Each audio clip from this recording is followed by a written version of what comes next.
Welcome to the Nerd Party.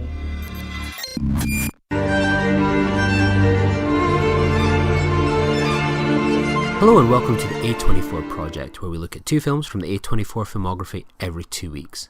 This week we're bringing you another In Between Films interview, and I'm joined by writer and director Azazel Jacobs. Azazel was the writer and director of The Lovers, the second ever movie after Moonlight for A24 to help produce from the start. The Lovers sees Debra and Tracy playing a long-married, dispassionate couple who are both in the midst of serious affairs. But on the brink of calling it quits, a spark between them suddenly reignites, leading them to an impulsive romance. Azazel talks to me about coming from a filmmaking family, his early career, short films, and making the step up to features. Azazel shares what it was like to help write and direct the popular Sky Atlantic and HBO series Doll and M before working with A24 on The Lovers, and how they supported the film, encouraged his creative vision and the release of the film, and much more. Thanks to Azazel for joining me, and I hope you enjoy your interview. Me and Dallas will return next week with Oasis Supersonic and The Monster. Till then, enjoy this bumper interview. Thanks for listening. I always love to find out what kind of inspired people to pursue sort of filmmaking as a career. What inspired you to take the leap? I grew up in Lower Manhattan. Both my parents are artists. My father, Ken Jacobs, is an experimental filmmaker. So he's been making underground experimental films since the late 50s. So really film was very, very much part of the house. It was always there. And it was always something that I took as an important and worthy course in life.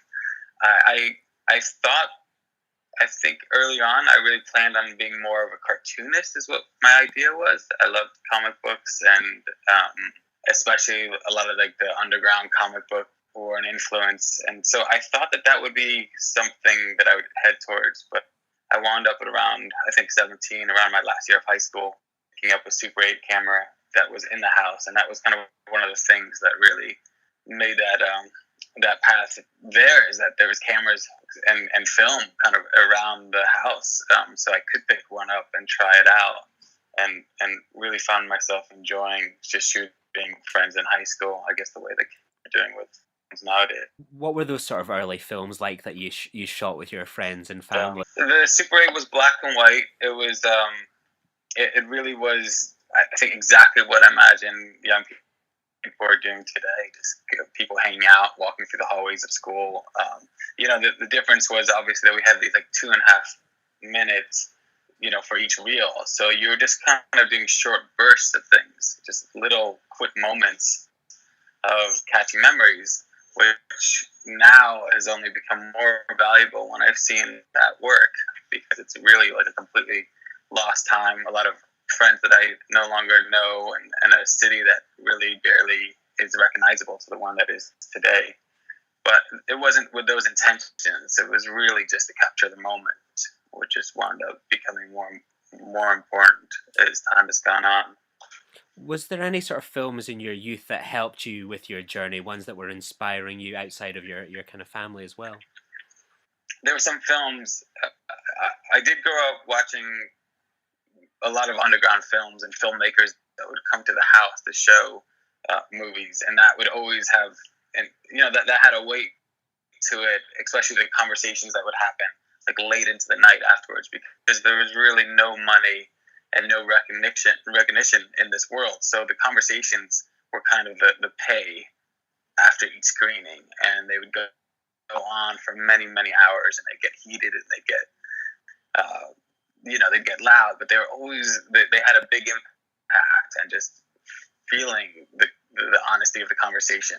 So that was one thing. And then I think that there were movies that the family, we'd watch a lot of early films from the 30s and 40s. Those were very important to us. I think one film that I really loved a lot was called Hell's a Poppin', which I think is very hard to reach. Hard to get now. I think there's some copyright issues, but it's kind of like you can imagine Mad Magazine on film.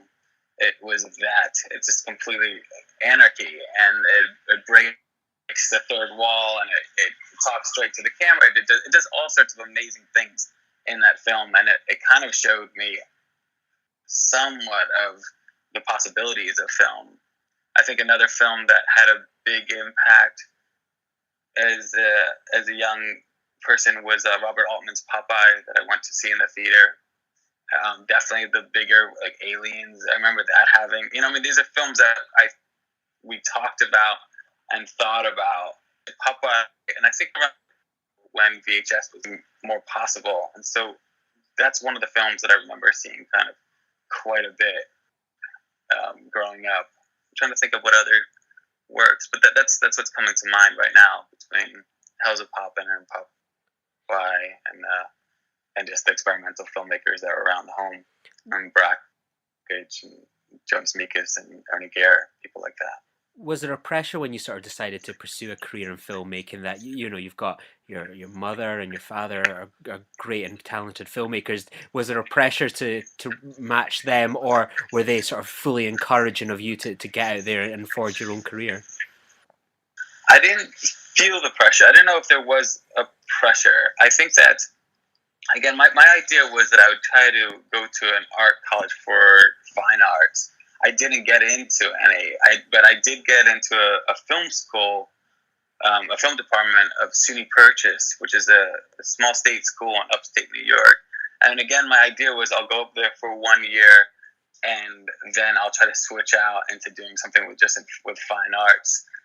The SUNY Purchase turned out to be, it was a really small film department, and I just didn't understand what they would be asking, how much they were asking. And really from the first day of going there, they really asked you every day, is this something that you want to do? And the more that they asked me that in their own ways, the more I realized that this was something that I really wanted to pursue. I just fell in love with learning about film, especially coming from not really understanding at all how narrative films were put together, not understanding how they were cut together, not understanding how some scenes were covered, in all these different angles and different times and shot out of order, and then finding out that they were put together and like magic, suddenly we were in this moment. So that was that opened a big path for me, and also I hadn't seen really the independent films until going to SUNY Purchase. That was really the first time that I got to be introduced to Strangers in Paradise and Jarmusch and all these kind of films that I guess I should have known, but I just really didn't. And said, okay, there's a path between experimental films and narrative films, both of which I like. There's something right in the middle between the two with independent film. Say that I definitely felt pressure, showing my work to my parents was high pressure, because I on one side you want them to like the work, and at this other side I want them to, I want it to be very different. But I very quickly realized that I had an interest in stories way beyond what my parent narrative stories that my parents didn't, and that gave me a totally different world to kind of work in. You worked on sort of a range of short films, sort of between the late 90s and the early 2000s. What were sort of your memories on working on those shorts?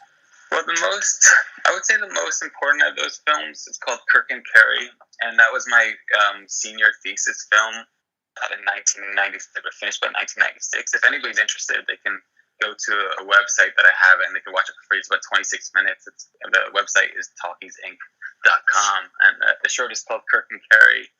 And what that was a story about a young couple that were both actors and trying to deal with playing lovers on a fictional film that was being made on a soundstage, and also being real lovers in real life.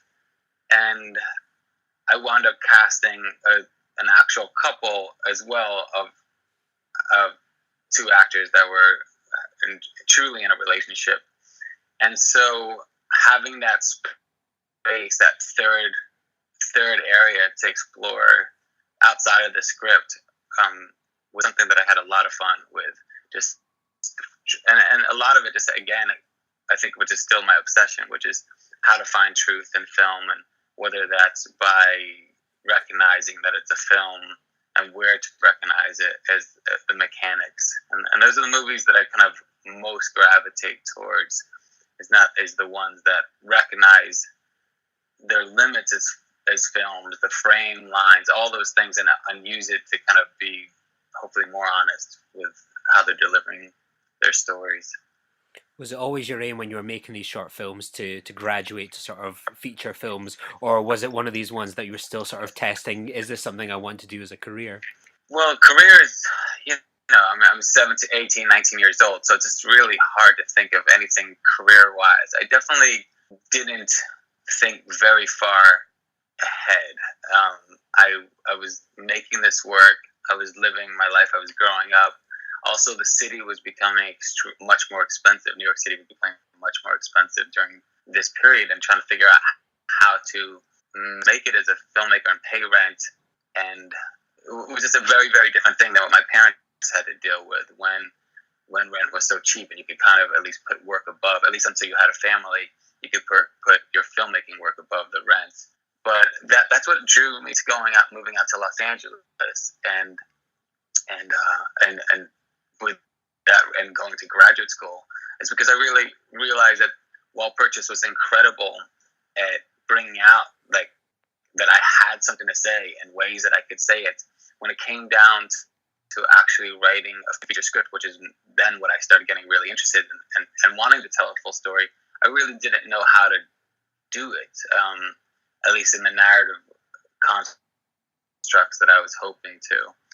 And so that drew me to applying to the American Film Institute with that short film, Kirk and Carrie, and luckily I was accepted. And that if anything, yeah, I had the desire, but that kind of gave me the drive much more to tell these stories full. What was the experience of going to school like? Because you hear some sort of filmmakers go, you know what, I could learn everything outside of the school, but for some, it's truly helped them get their career going. What was your sort of school experience like? I think that's exactly true what you said. I think that it's what I needed. I really did not know how to do this. I did want to make it my living. I did want to be able to pay my rent doing what I loved. And so I needed to learn some rules, and I needed to learn even the rules that I was going to break or push against. I felt like I needed to know the limitations and some of the structures. I was definitely realizing that a lot of the films that I was going back to, whether it was Breathless or any of these, like these filmmaker or Cassavetes, I understood that they really understood structure, and it was their understanding of it allowed them to kind of break so many of these rules and push against it and find these spaces in between. So for me, film school, and especially AFI at that time, was the right thing for that. I just wanted to know, okay, so generally in telling a story, this happens within the first 10 minutes, and this goes on, and this goes on, and learning how to work with people, and understanding about permits, all these kind of things that I know is not necessary for every filmmaker. And there's been so many incredible filmmakers that just did not need to learn that. And I saw, even in my class, how film school could be wrong for some filmmakers, how it really took away and hurt some of what they already had. But this was something that I didn't. I had the desire, and I had something innate, I think, to tell, but finding some words for it, or how to use these words, was something that I needed from school, which I was able to get. I would just, I guess I'd add the other thing. I would just add that on top of that, I wound up being in a class of really fellow strong filmmakers and we've at least a few of us, we've continued to lean on each other and continue to work on each other. My cinematographer, Tobias Dadam, who shot everything since 2007. I mean, really everything. He was at AFI. He was a year below me, but it was him shooting a fellow filmmaker's first feature that made me look at his work and go, okay, this is somebody I would love to try working with, and that's turned into a wonderful collaboration. Your first sort of feature came in Nobody Needs to Know. What was it like to, as you were saying, that challenge of writing a feature-length script earlier, what was it like to deliver a feature-length film in the end and produce one? Well, that actually, it was writing that script that I realized that I needed AFI. I've been working on that script after Kirk and Carrie, over and writing it over and over and over again, for years, really. Just constantly going back to it and trying to figure out how to write a full-length script. So I wound up going to AFI. I realized that it was pushing me and teaching me these very, very narrative ways of filmmaking. I felt that as a balance to it, I should try making this script on weekends that nobody needs to know, on weekends and on summer breaks. And so I wound up shooting that film in between school while I was going, to the best that I could. So we started on summer break, and I shoot weekends, and I continued on after school, and just kind of piecing it together. Very, very small budget, and with a very, very small crew. So oddly, it was almost simultaneous that I was making that, and that was, it's a black and white video, semi-narrative film that finished soon after graduating, and that film shaped me in huge ways. I mean, it's a big story to go into, but I guess what I could tell you is that the film premiered at Rotterdam in 2003, and it was the first film of mine, first feature, and I finished it. Really, I was able to send them a work, almost close to finished cut, and it got accepted. But I hadn't seen it with an audience until that first screenings at the Rotterdam Film Festival, and it became very clear after 5 minutes that the film was not going to be a hit with the audience. I mean, it really emptied out the theater very quickly, and it was a huge hit in a lot of ways. The first I got from it really was a long review, just saying, how terrible it was and how terrible a filmmaker I was and how little of a future I had. And so those are things that you, especially I think with the first cut, it shapes you in some ways. It definitely shaped what the next film that I called A Good Times Kid. One of the films I was curious about from your early filmography was Mama's Man, and obviously you cast your parents in the leading role. What was it like to work with family on a feature film? What was that whole experience like?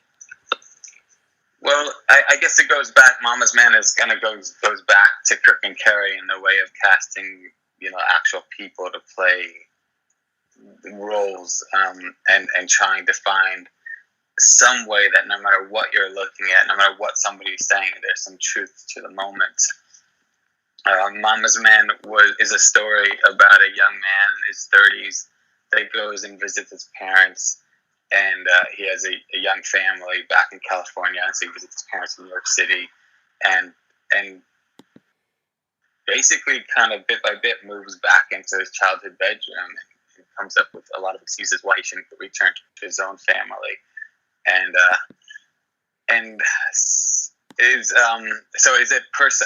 It's definitely a personal story. Definitely came from the visiting my folks and realizing, like, wow, this is so nice to be back here and wake up and to have breakfast and coffee, eating, and it's just to be mothered again. And why did I ever leave? And that kind of joke started off me writing something, and I wound up writing for the home that I was raised in Lower Manhattan, but the more that I did that, the more I realized that I couldn't separate that place with my parents. And so as I started writing about putting my parents in those roles, I also started writing about a very different person than myself, realizing that I could be a lot more honest if I wrote a fictional version of their son rather than the way that I perceived myself, because I didn't trust myself was a way to kind of contrast the truth and fiction, and make believe that is kind of inherent in cinema. kind of following that, sort of Terry came along, which was sort of a real big hit for you at the time. What was that like? It seemed to be sort of all your hard work seemed to kind of pay off in this film. You know, this critically acclaimed film. You've got someone like John C. Reilly. What was it like, sort of Terry all coming together for you? Did it feel like sort of a real high in your early career? I don't know how honest this sounds, but really each of these films have felt like a complete breakthrough for me because have been able to make films the way that I've had a lot of control over, and that's ultimately been my biggest aim, is that whatever flaws or whatever is in there, I can at least say that they're my fault and not something I can't blame anybody else for.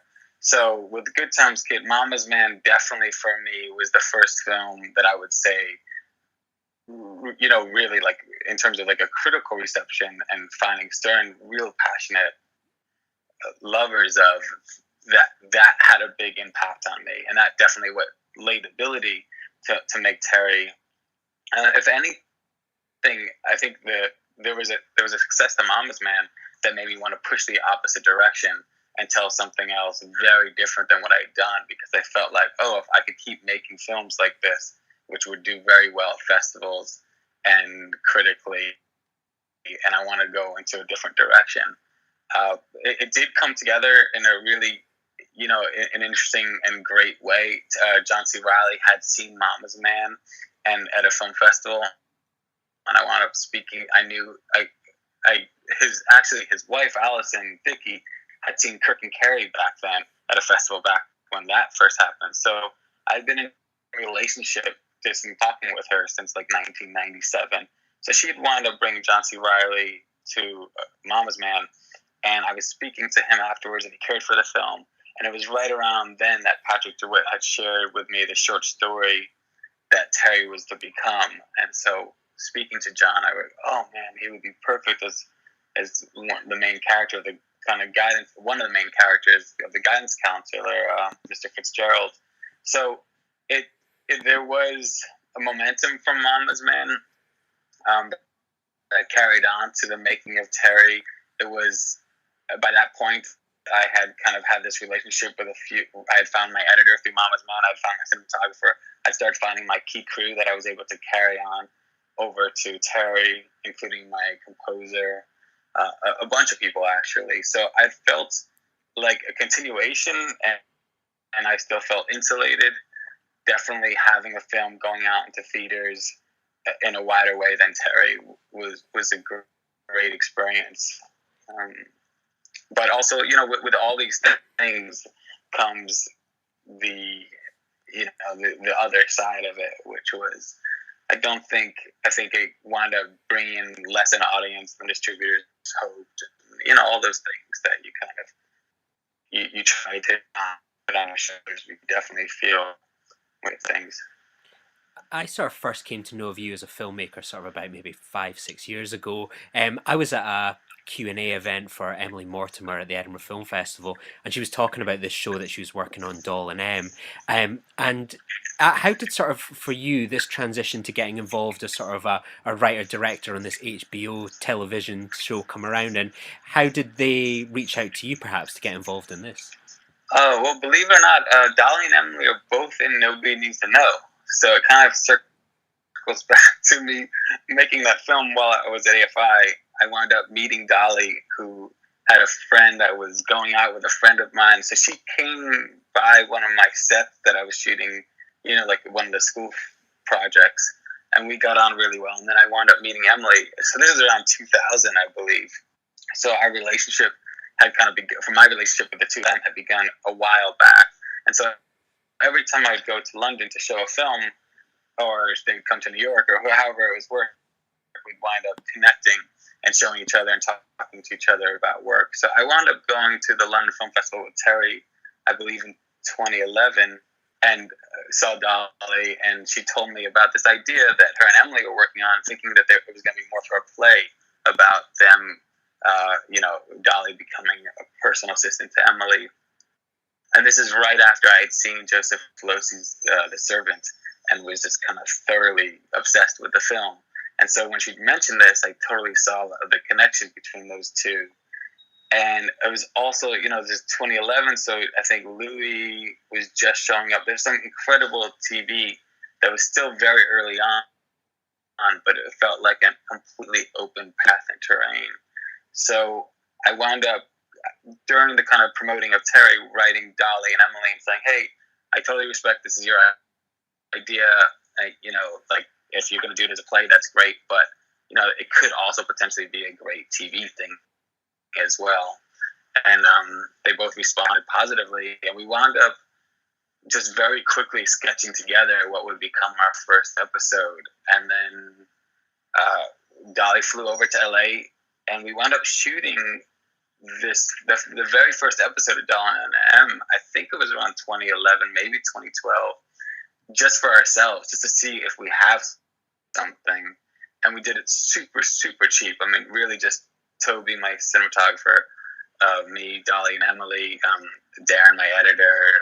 There's another woman, Stacy Peters, and I'm talking about like 4 or 5 of us using Emily's, like, the backdrop of the newsroom. So like the trailer, we shot in her trailer in between while she was shooting the show, the newsroom, doing these other things. It's kind of what I learned from shooting Nobody Needs to Know and shooting Good Times Kid, and like Mama's Man, very scrappy way of shooting, but just really just for ourselves.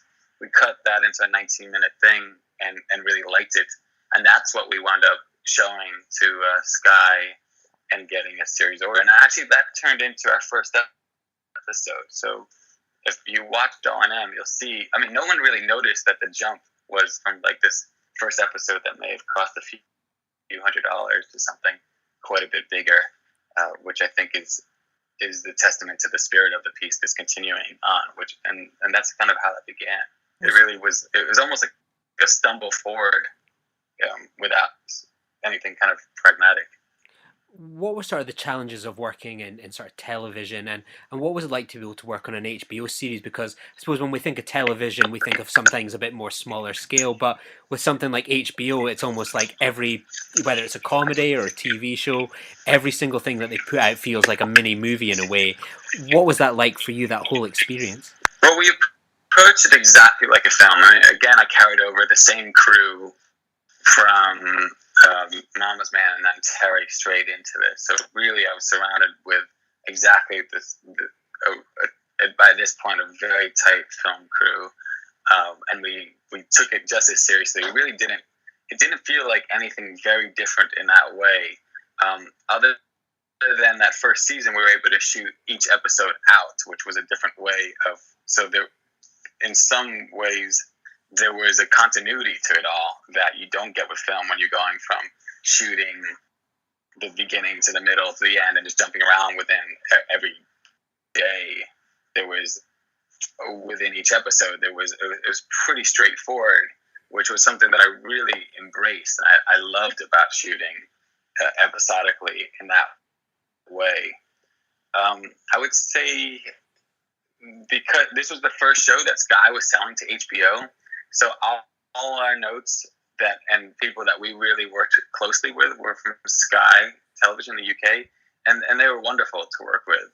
They were just really supportive. This was a small show for them, but they so what I mean is, like, they didn't micromanage, but they were really, I think they saw this similar thing that we wanted to make, and so I always felt like whatever ideas, whatever notes they had was really conducive to what we were trying to do. And so I don't know if I felt really, it didn't feel very different other than until the show came out.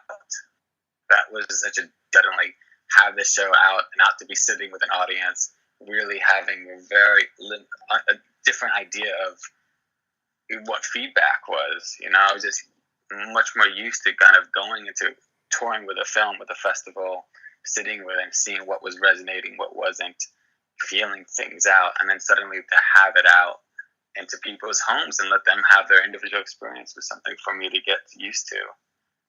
But I I definitely felt also at that time TV was still kind of being disregarded. I think this is kind of or maybe what they didn't really weren't calling the golden age of TV yet. I'm not saying that Dawn M was part of the golden age, but definitely felt there was still this thing that I don't think exists anymore, which is it wasn't taken as serious because it was a movie. It wasn't a movie where we took it, the exact same seriousness to it. Following Doll and M, The Lovers came along. What was the origin of the script and the story for you? Well, it was one of those things where I was carrying around a sentence. Like I'm always kind of jotting things in a notebook, and I had been carrying around a sentence about a couple that cheat on their lovers with each other, and I just had that sentence for a good couple of years, and didn't go any more with that. And then I think I realized suddenly after doing 2 seasons of Doll and M and really approaching it, like I said, very handmade, and suddenly it was 4 years gone and I hadn't made a film for that long, I believe. I mean, I think it was even longer by the time I finished The Lovers. But at that point, I realized, like, oh, this huge chunk of time I've been putting towards this show, and I just kind of stepped away. And then I started realizing some things that were different about what a film was to TV and how to just have something that just didn't have to go on.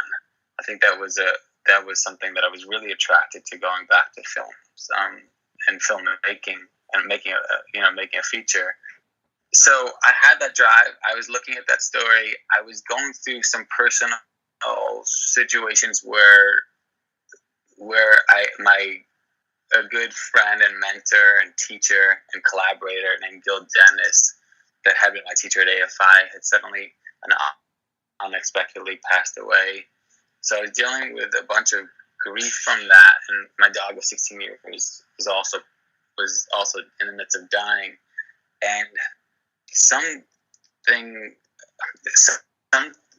somehow that one sentence I wound up having above my page and just writing about this couple. I think I could feel that it was a story that Gil would have really enjoyed, and so there was some weird way of when I was writing it, and the more I wrote it, the more I felt like I was suddenly back in conversation with somebody who I couldn't talk to suddenly, and that's where it began. So it's odd. It's not. It's not my story in terms of like I am been long time married. I don't have kids. That's not my life. I don't really know where the story came from. I don't really question it. Maybe I'll have a better understanding of where that story comes from in many years from now. But that the real drive of it was just to kind of continue a conversation that had been interrupted with a close friend. Was it challenging as a young man like yourself to get into the mindset of an older couple who have lived through such a long relationship together, or do you draw from your own experiences and those around you? It was fun and interesting. My way in was definitely the boy, the super sensitive boy, their son, who's played by Tyler Ross. Like, I think that was I remember very much that first feeling of feeling like, oh, you're being lied to by adults, and just what kind of bullshit world this was, and you just wanted to tear it all down. And even though my parents were very honest and very, and very truthful, that there is that moment as a young person where you realize how much bullshit you're being surrounded by and how infuriating that is. And so I think my way in was through Joel, that character.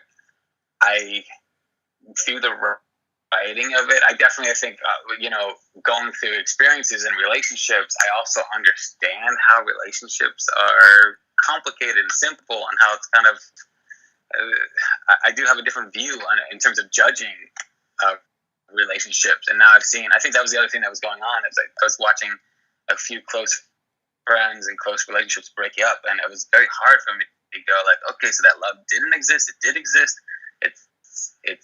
it's no longer exists. It's just confusing. And so the writing of it came from a place of really kind of watching these characters go, than judging them so much and just seeing what they do and trying to be honest to their path. At what stage does someone like A24 get involved? Because at this stage of their filmography, they were known for distributing films, not producing films. How did they come to produce your film? You know, you're one of the earliest ones that they produced. How did that come around? A24 was getting a thing, and they were just going to start financing small films at that point. And so I think we just had heard about Moonlight. I mean, Moonlight hadn't shot yet when we started the conversation with them, and that was the first film up, and we were the second.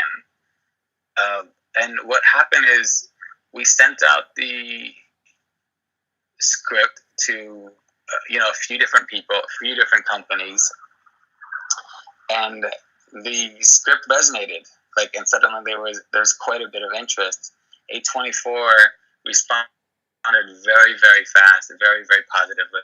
They liked my work, and they really appreciated the script, and it just it wound up becoming between another company and them, and the other company offered a lot, many times.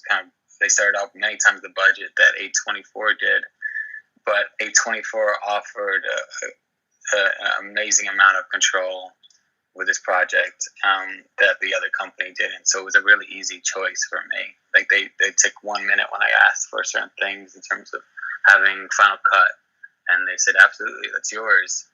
That meant so much to me, and that's how that began. And I gotta say that even my first conversation with Tracy Letts, when we're talking about him being in the part, in the role, I know that A24 just have by that point. So I didn't bring on any actors, even though Debra had loved Terry and emailing throughout the years, but I really hadn't brought any actors on when I gave it out to A24 and got them on board. But I do remember when that he really responded to the script, and he also was like, it's funny, my wife and I, every time we'd watch a film and that we'd love it, we started realizing that it was the same logo in front of it. And so I know that was the first time that I also got an indication of A24 being a real help besides financing the film. Just they had already created something, a name for themselves that they've only gone stronger in since. I'm reminded of what you're talking about there with Lulu Wang recently, where she was talking with the Farewell that she got offered this package from A24, but then there was also a company that went, hey, we will give you all this more money, we'll put it on a streaming service, but she opted for sort of the smaller package with A24. What's its reputation amongst filmmakers and talent like yourself, where people are saying no to perhaps larger money and different options to stay with something a bit more boutique potentially? It's just a sense of people, even with these big companies, you're talking to good people. You're talking to people with good intentions and people that are real lovers of films, and they hopefully a lover of whatever film you're talking to them about, potentially. It just comes down to whether they actually have the final say over things. How long will they be there? You don't know. You don't know ultimately who's going to be in control of the final choices. There's a precedent, there's protocol, there's all these things that comes with a company that you don't know. And I know that people have had incredible, great experiences with streaming companies. But in this case with A24, what really resonated was that I was talking to the people that made the top choices of this situation, and they were saying, we support this, we want you to make your film, and we're behind it. We're behind the film that you make. We don't have another idea of what potentially it could be.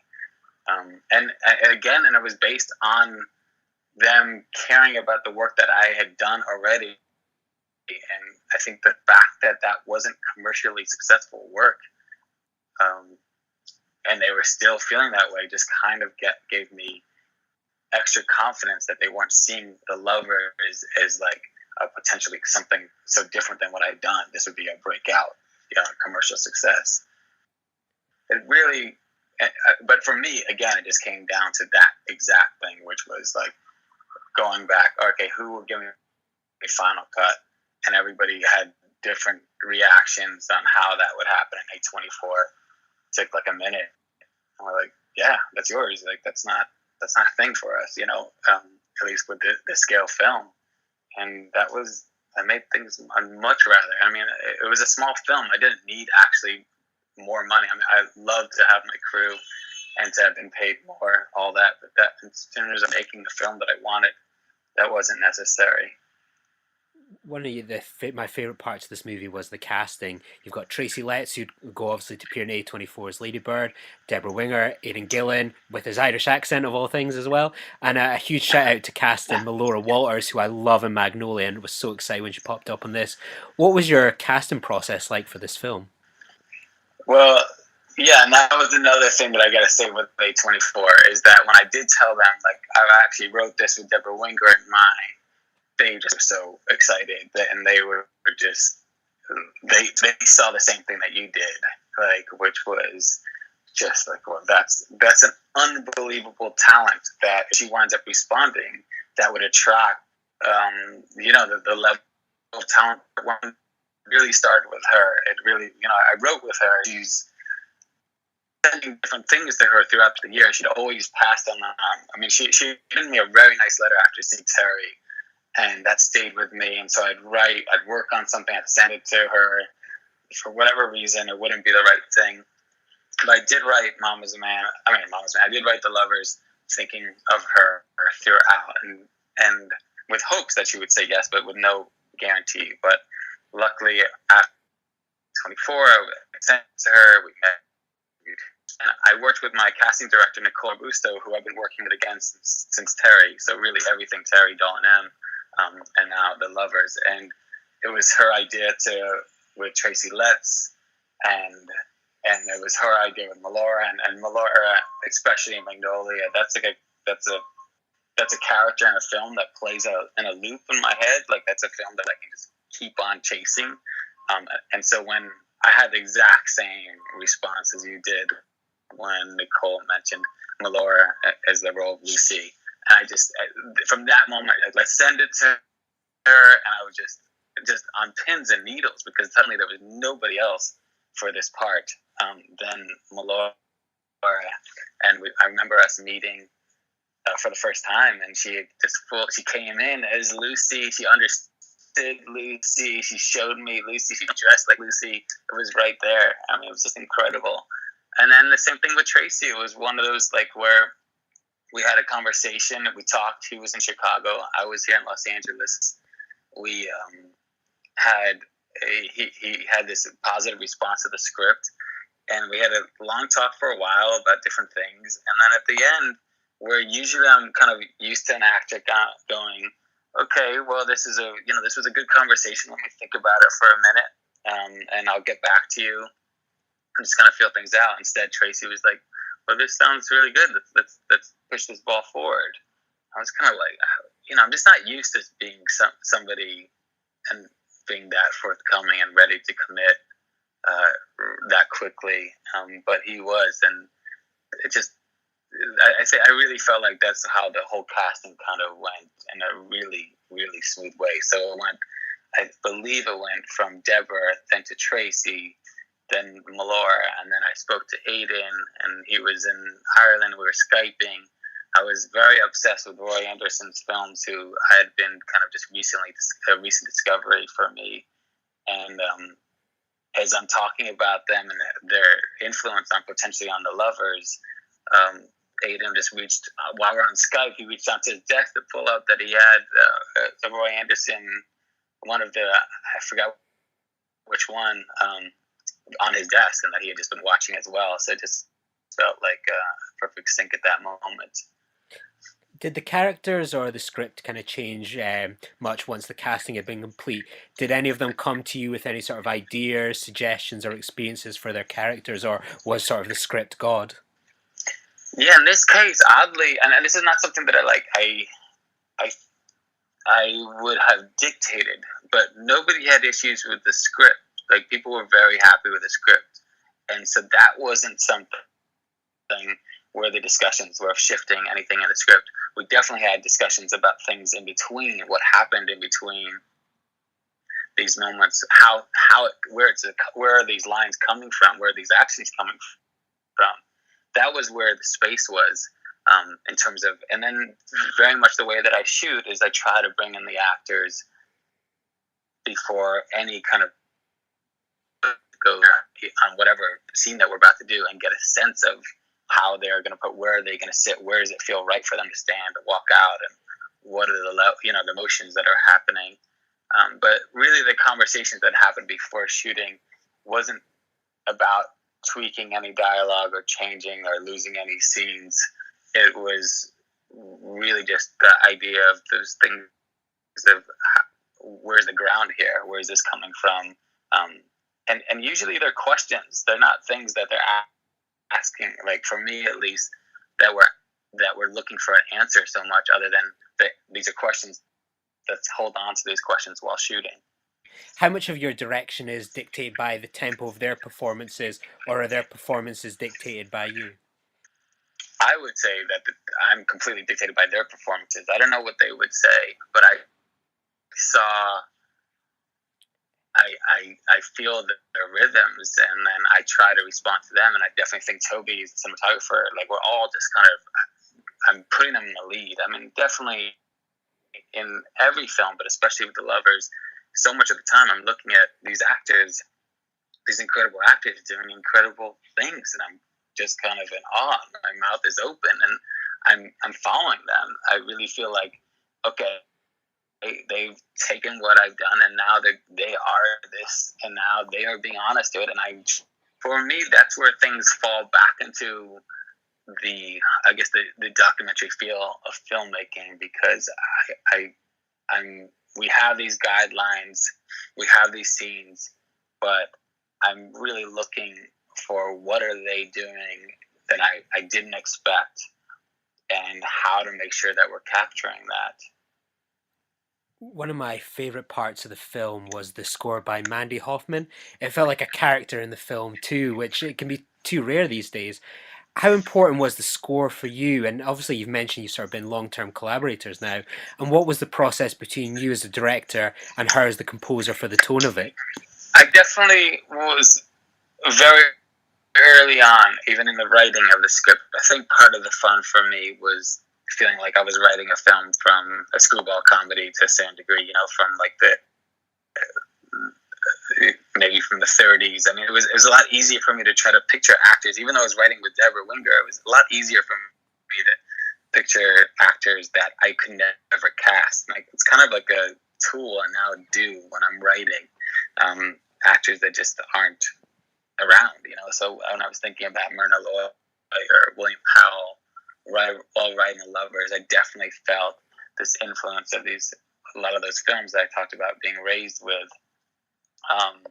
And so but I didn't think like, okay, that's the soundtrack that I want to go for either. I felt in some ways I was pushing against those movies. I was trying to see what happens in between when one of those ends, and now we're going to take it up. Like, so, these people have found these romances with other people. Okay, what happens after that movie ends? And now we cut back into it when those romances are turned into what they've now become, which is just a total weight and a drag in so many ways.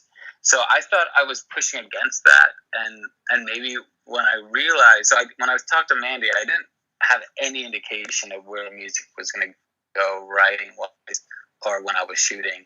It was really during the editing with Darren Navarro that I started seeing, oh yeah, the footage is pushing against that story, the kind of romantic, the romantic comedy, enough that it could be a really good contrast to the music of those films. And so we started kind of just temping out some music from that era with the scenes that we had. And for me, that clash was something that got extremely exciting to me. I said, oh, all right, there's a whole, like you said, there's another character unexplored, which is the romantic music that's going on inside of them, that we've been raised with, that we hear when we're falling in love. That just, even no matter how complicated things are, there's this soundtrack that I think a lot of us feel is going on in these heightened moments.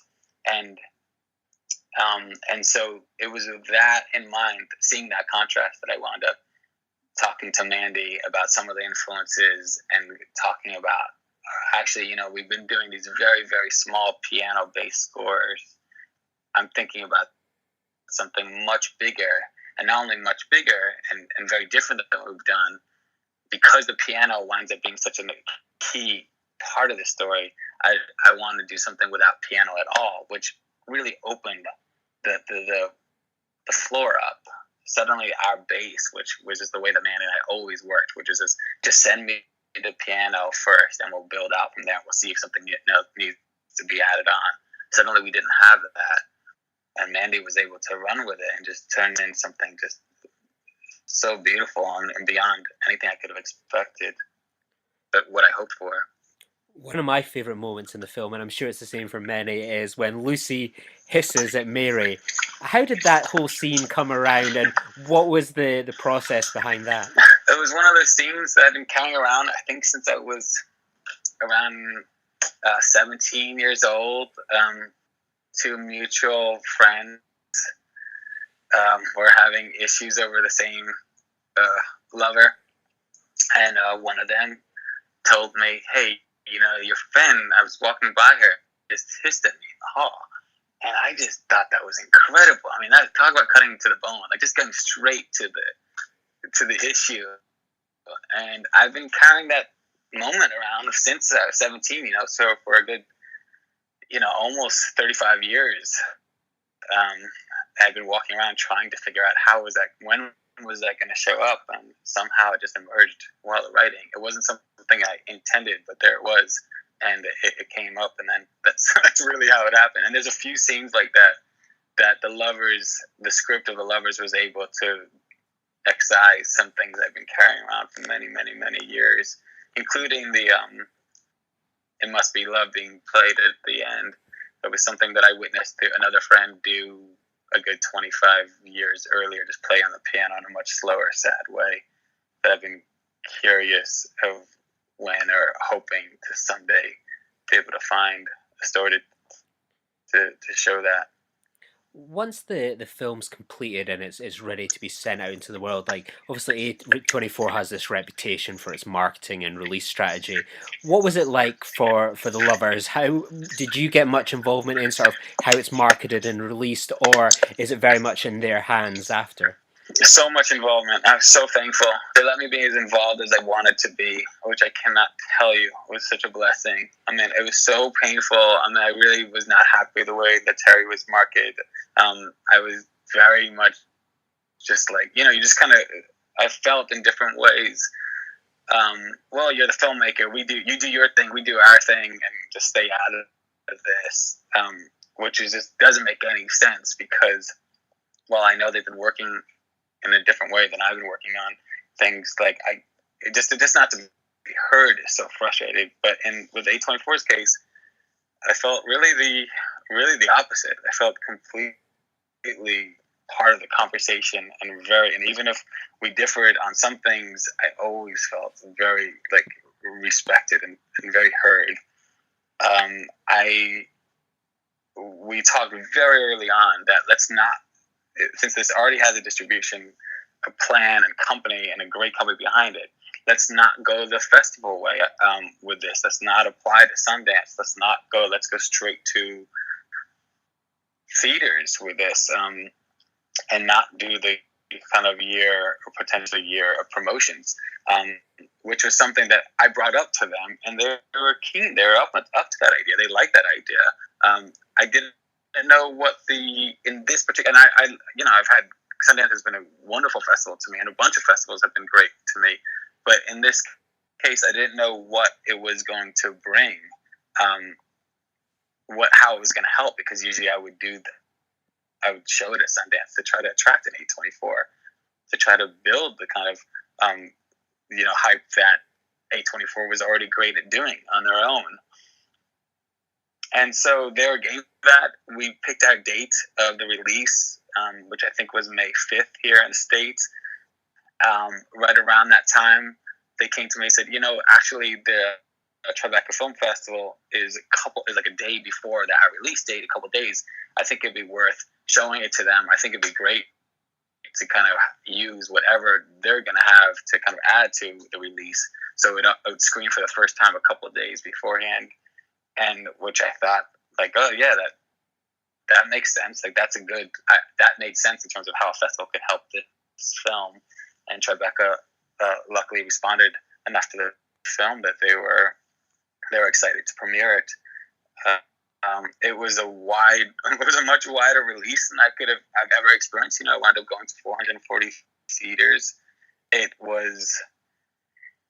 were just great. I mean, all this, but they really understood that this is a very different audience than some of their other films. I thought that they were really precise about how to get it to the audience that they thought was right for it. That they thought the audience that would turn up for it. The film in a weird way it's so not like a lot of the other films not that any of their films are really connected, but I would say it really pops in a lot of ways. It just being, I don't know, and I'm not exactly sure which way, but I definitely felt like they had to decide, okay, see what the audience that was responding and how can we pinpoint this audience? How can we get it to them? And we opened up. We started very early on getting some very good reviews, and then as it was opening up, we got a really bad review in the New York Times and the New Yorker, and then a really great review in the LA Times and other a bunch of other papers. And so what usually happens with something like that is that distributors get scared and they start shifting things and they start changing things, and that was not the case at all with A24. So our opening weekend and opening week was really strong in LA, was kind of softer in New York, and they stuck to the plan, and bit by bit New York wound up getting stronger and building. And I don't consider financial success the bar of like, oh, that's a successful film or not. But in terms of any of my work, it's the first film that turned a profit, that made back more. A few times, ultimately, with the world sales and all that, a few times what the budget was. I never had that experience before. I don't know if you've got it in America, but I'm reminded of a phrase we have here in the UK. They call it the grey pound, that if you make a film about people that are older lovers, older stories, that older audience will come see a film, and it is such a hard thing to tap into sort of that market to get that older person along to the cinema. Do you think that, as you were saying, this isn't sort of maybe your typical A24 movie in terms of audience that might go along to it, but do you think it actually brought along a new audience in terms of the older one? I will tell you that when I did go into the theaters and I did do some Q&As at theater, I definitely was an older audience than I've had for my work before and that I'm used to seeing. But they and I think a lot of them were really drawn by Debra being in the film. For the most part, it was really receptive, and I felt like they felt really spoken to. And there's something that comes with getting older, where it's harder to look back with so much judgment at different relationships and question why a relationship works and doesn't work, and just realize that even the most successful relationships they're complicated. Everything is complicated, and everything is kind of simple in retrospect. So I felt like, yes, they responded to having a film being brought out for them, being available to an older audience, and that they ultimately were hungry for it. And A24 was able to recognize that somehow, and then get it to them. It obviously is like a very different way of getting Green Room out, or it's a different audience. But they were, the way that how personal I approached it is definitely the way that I felt that they approached this film as well. which was care. And it's not really to put down other companies, because I think again, it's like you talk to those people with other companies, and they want the best for your work. They want it to reach an audience, but maybe it's a small enough. It was small enough and streamlined enough, and people were just trusted enough in ways that I found really surprising and really wonderful.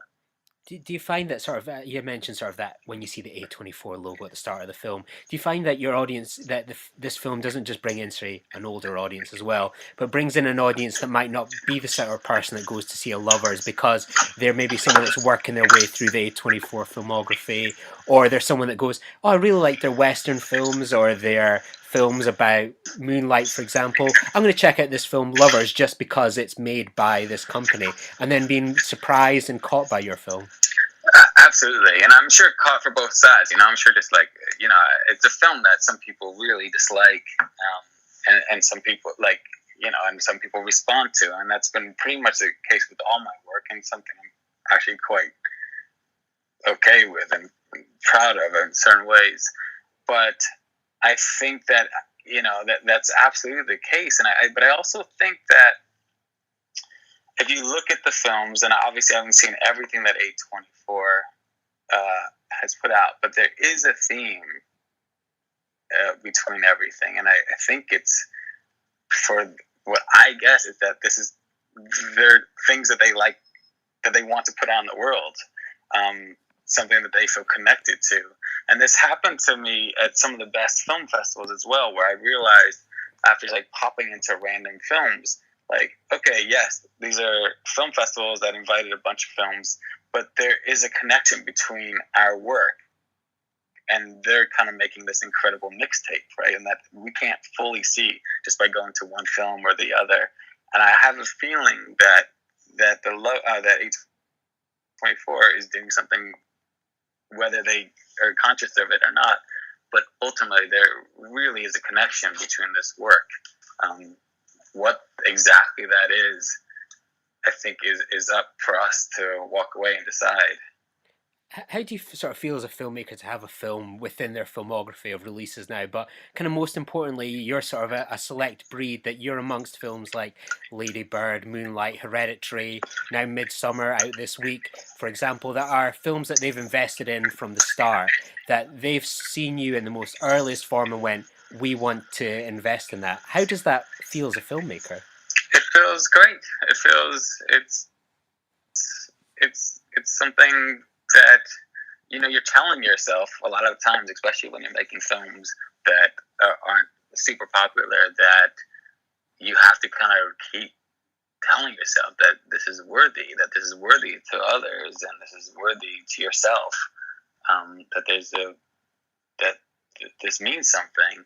And so having a company, having people, because I don't think so much of, even though I understand they are a company, I think of individuals when I think of A24. I think of it's one of those things that it's, especially on days where things feel tough and challenging, it's something that I can go back to and hold on to and think like, okay, others have seen it. I could keep moving forward. It's a vote. It's a flag saying to keep going. And do you have a favourite film within their filmography, one that you particularly love, or is there a couple that really stand out for you? Well, I had the luck to just watch The Farewell last week, and that I actually just saw The Green Room for the first time, and that had me on it. That I think the Ghost Story is pretty much a perfect movie. I've already apologized to Ari, asked her about this, but I've been too afraid to watch Hereditary, but I'm planning on it. And I definitely want to see the most recent one as well. But there's a lot of them. Lady Bird, I mean, obviously Moonlight, like these are all films that I really find have been important, and just so happy that they exist and have found a place in the world.